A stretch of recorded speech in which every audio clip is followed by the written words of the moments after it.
10 actors who were born filthy rich.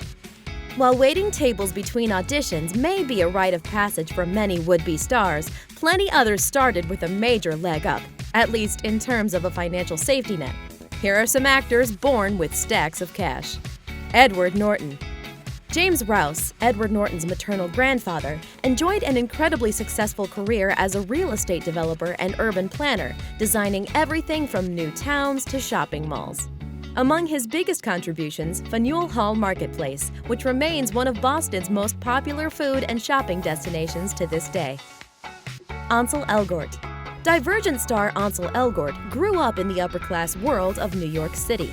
His parents were famous in the arts community, particularly his fashion photographer father, Arthur Elgort, who has spent decades shooting for Vogue, GQ, and Chanel. His mother, Greta Barrett Holby, has enjoyed a successful career as a producer and director of opera. But he's not the only art kid from New York to make a splash in showbiz. Lena Dunham. She may play a 20-something struggling to make ends meet on Girls, but in real life, things were much easier for Lena Dunham. That's all thanks to her famous artist parents, Carol Dunham and Laurel Simmons, who have each had their works in exhibitions the world over. With artistic influences like those, of course Lena landed her own HBO series at just 26. Paul Giamatti.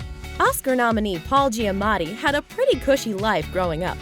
His father, A. Bartlett Giamatti, taught at Yale before serving as university president for almost 10 years. Later, he became president of the National League and then commissioner of Major League Baseball. No wonder his son stars on a show called Billions. Kristen Stewart. Twilight star Kristen Stewart grew up in LA, the daughter of TV producer Jon Stewart and Jules Mann Stewart, a script supervisor and film director.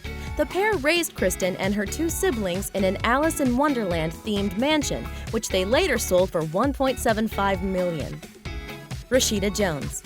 Quincy Jones, Rashida Jones's father, produced a run of ridiculously successful Michael Jackson albums. Her mother, Peggy Lipton, appeared in 4 decades of movies and television, including The Mod Squad and Twin Peaks. Rooney and Kate Mara. With a growing list of movie credits between them, Rooney and Kate Mara are members of the young Hollywood elite. But before stepping into the spotlight, they were raised among NFL royalty. The Mara sisters grew up in Westchester, New York, and their paternal grandfather, Tim Mara, founded the New York Giants franchise in 1925, and their uncle, John Mara, owns the team. And maternal grandfather Art Rooney founded the Pittsburgh Steelers in 1933. Jason Schwartzman. Rushmore star Jason Schwartzman has Hollywood in his blood. He's the son of Talia Rose Coppola, who starred as Adrian in the Rocky movies and Connie Corleone in The Godfather. Schwartzman is also the nephew of director Francis Ford Coppola and cousin of Nicolas Cage. Julia Louis-Dreyfus. Seinfeld and Veep star Julia Louis-Dreyfus is one of the best-known comedy actresses around, and her family's got more money than some small countries. Her great-great-grandfather Leopold Louis-Dreyfus founded the major French commodities trading conglomerate, the Louis-Dreyfus Group. Her father is Gerard Louis-Dreyfus, chairman of Louis-Dreyfus Energy Services, whose net worth in 2006 was estimated at $3.4 billion. Get out! Thanks for watching. Subscribe to our YouTube channel to see more videos like the one you just saw. And leave us a comment to tell us which of these rich stars surprised you the most.